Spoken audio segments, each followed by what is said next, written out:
Contraction of muscle groups that cross joints formed between the bones of the appendicular skeleton is what permits us to use our upper limbs to manipulate things and our lower limbs for locomotion.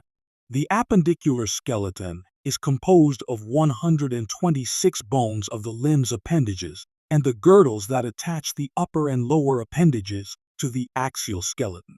60 bones make up the upper limbs, and 4 bones form the pectoral or shoulder girdles.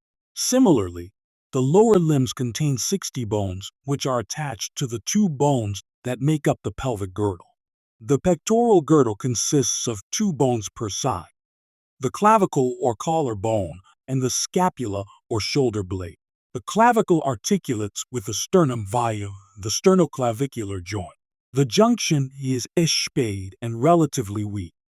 Consequently, it breaks easily, especially when breaking a fall. The lateral end of the clavicle articulates with the acromion of the scapula via the acromioclavicular joint. The scapula makes up the posterior part of the pectoral girdle. It articulates the clavicle and the humerus. The clavicle is a slender, double-curved bone that attaches to the manubrium of the sternum medially and to the scapula laterally. It acts as a brace to hold the arm away from the top of the thorax and helps prevent shoulder dislocation. When the clavicle is broken, the whole shoulder region caves in medially. The most obvious feature of the scapula from a posterior view is the spine. The spine runs diagonally across the posterior surface and is easy to palpate on living subjects. The spine ends laterally as the acromion. The spine separates to depressions, the supraspinous fossa, which is the attachment site of the supraspinatus muscle, and inferiorly the infraspinous fossa, which serves as the origin of the infraspinatus muscle. The glenoid fossa or cavity is shallow. It articulates with the humerus forming the shoulder joint. The vertebral border is straight, and the axillary border is curved. From the anterior view, several additional features of the scapula can be seen. The prominent coracoid process is for the attachment of the short head of the biceps brachii muscle. The large depression on the ventral surface of the scapula is the subscapular fossa, which is the site of origin for the subscapularis muscle. The upper extremity is made up of the arm, forearm, carpus, metacarpals, and phalanges. There are 30 total bones per side. The arm bone is called the humerus. It articulates proximally with the scapula and distally with the ulna and radius. The head of the humerus is smooth and rounded. It articulates with the glenoid cavity of the scapula. In this area, the former site of the proximal epiphyseal plate can be seen in an X-ray as a solid line known as the epiphyseal line. Just below this area is the anatomical neck. On either side of the head are 2 tubercles, the greater and lesser. They form the intertubercular sulcus, or bicipital groove, which the tendon of the biceps muscle runs in. The surgical neck is distal to the anatomical neck. It is called the surgical neck because it is a common site for fractures to occur. The shaft or diaphysis of the humerus includes a raised area called the deltoid tuberosity for the attachment of the deltoid muscle. The medial and lateral epicondyles are bony protuberances found on the distal end of the shaft. They are sites of muscle attachment. The lateral condi is called the capitulum.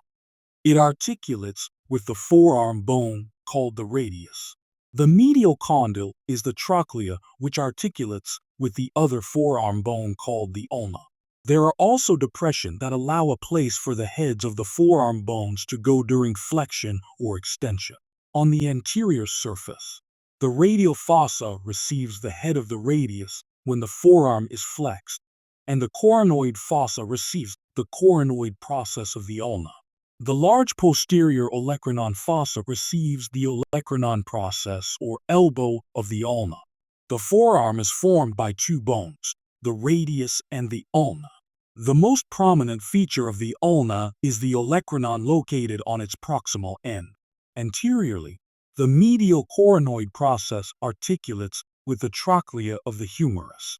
The radial notch receives the rounded head of the radius. Distally, the ulna ends in a pointed process called the styloid process. The radius is lateral bone located on the thumb side of the antecubitus. Its rounded proximal head articulates with the capitulum of the humerus and radial notch of the ulna. The radial tuberosity is the site of attachment of the biceps brachiae muscle. Distally, the radius articulates with the lunate and scaphoid carpal bones. This forms the radiocarpal or wrist joint. Also, the distal radioulnar joint is formed by the ulnar notch and the head of the ulna. The radius also has a styloid process at its distal end. In life, there is connective tissue between the two bones. This is called the interosseous membrane, and it serves to divide the forearm into anterior and posterior compartments. The skeleton of the hand consists of the carpus, the metacarpals, and the phalanges. There are 8 carpal bones arranged in 2 irregular rows. The proximal row consists of the scaphoid, which is the most commonly broken of the carpal bones, lunate, triquetrum, and pisiform. The distal row includes the trapezium, which articulates with the first metacarpal forming the thumb joint, the trapezoid, capitate, and hamate. On a lecture exam, you will need to know what bones comprise the wrist and be able to pick them out of a list of bones. Here's a little saying that may help you do this. The hand and finger bones consist of the metacarpals, which are numbered using Roman numerals beginning with the thumb I to the little finger V. Except for the thumb, each finger is comprised of a proximal, middle, and distal phalanx. The thumb only has 2 phalanges, proximal and distal. The lower extremity consists of 60 bones. The pelvic girdle attaches them to the axial part of the body. We commonly call these bones the hips. We will consider the pelvic girdle first, followed by the bones of the lower extremity. The pelvic girdle attaches the lower extremity to the axial skeleton, supports the vertebral column, and helps to protect the visceral in the pelvic cavity. The pelvic girdle is formed by the hip bones or coxal bones. The ossa coxae unite anteriorly at the pubic symphysis, and posteriorly they articulate with the sacrum at the sacroiliac joints. Each os coxa, or coxal bone, is formed by the fusion of 3 separate bones during development of the skeleton. These bones are the ilium, pubis, and ischium. The ilium is known as the flank. It is the largest of the coxal bones and contains a number of spines, which are attachment sites for muscles of the trunk, hip, and thigh. An impressive bony marking is the greater sciatic notch. The sciatic nerve passes through this notch to reach the muscles of the leg. The iliac fossa is seen on the medial surface and is the large depression marking the origin of the iliacus muscle, which helps to flex the thigh or the trunk. The auricular surface of the ilium articulates with the alar wings of the sacrum. On the lateral surface, there are ridges of bone that are the attachment sites for the gluteal muscles. Other features include the posterior superior and inferior iliac spines, the iliac crest, anterior superior and inferior iliac spines. The ischium is shown in purple in this diagram. It is the most posterior of the coxal bones. Its most distinctive features include the ischial spine, ischial tuberosity, and ischial ramus. The ischial tuberosity is the sit-down bone. It is also the origin of the hamstring muscles. Notice the roughened surface, which is indicative of attachment of powerful muscles. The pubis is shown in red. It is the anterior-most bone of the pelvis. The right and left pubic bones connect in the midline by a cartilaginous joint called the pubic symphysis. The ischium and pubis form the obturator foramen, which is a large hole that very little passes through. In fact, obturator means closed up. It allows passage of blood vessels and nerves, but is closed off by fibrous membrane and is covered over by the obturator externus muscle. All 3 coxal bones contribute to the formation of a deep socket for the head of the femur called the acetabulum, which means vinegar cup. There are gender differences between the male and female pelvic girdles. The pelvic girdle of females, as we saw with the sacrum and coccyx, is structured not only to carry out the typical functions such as support, protection, and attachment of the lower limbs, but also for childbirth. The male pelvis has a heart-shaped pelvic inlet. The pubic arch is less than 90 degrees. The obturator foramen is triangular, and the sacrum is curved anteriorly. In females, the cavity of the true pelvis is broad, shallow, and has a greater capacity, whereas the bones are thinner, lighter, and smoother compared to males. The acetabula are smaller and are set farther apart, which makes women a little knock-kneed. The pubic arch is greater than 90 degrees and more rounded, and there's a greater distance between the ischial spines. The sacrum is wider and shorter, and the sacral curve is more pronounced. The coccyx is more movable and straighter compared to males. The lower limbs carry our total body weight when we are standing upright. Therefore, the bones forming the thigh, leg, and foot are much thicker and stronger than the comparable bones of the upper limb. The femur or thigh bone is the longest, heaviest, and strongest bone in the body. The head of the femur articulates with the acetabulum of the coxal bones. There is a depression in the head of the femur known as the fovea capitis.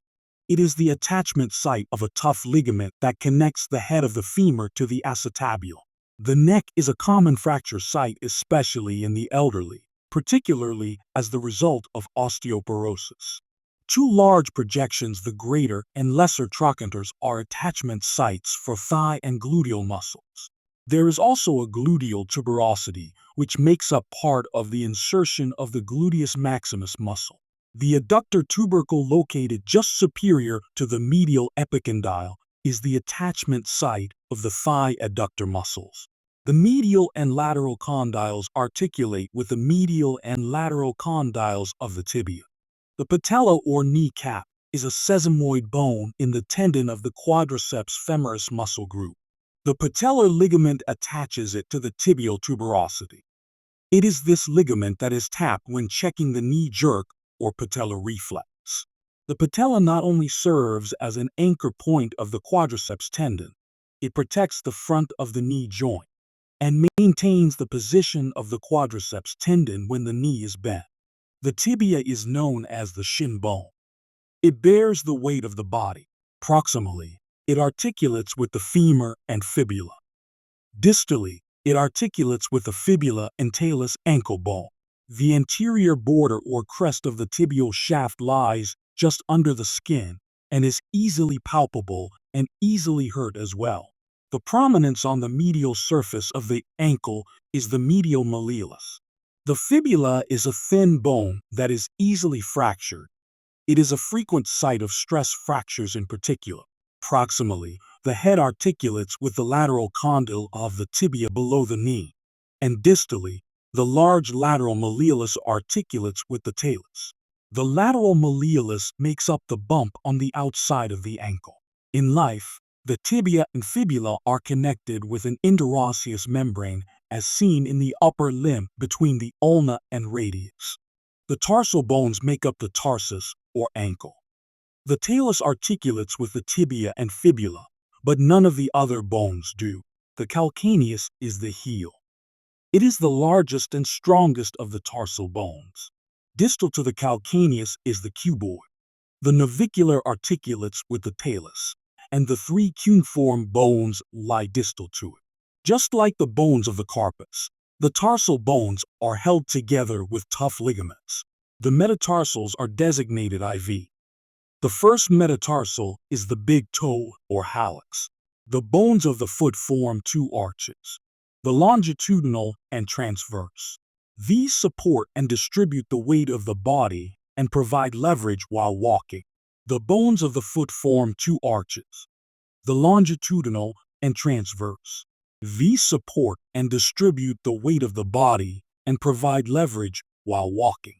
Collectively, the arches of the foot form a half dome that distributes about half the body's standing and walking weight to the heel and half to the heads of the metatarsals. This architecture is important for a normal and pain-free gait. Some people have high arches, which puts too much stress on the ball of the foot. Other people have flat feet, meaning that they lack the medial longitudinal arch. Similarly, these individuals are prone to foot, knee, and back pain.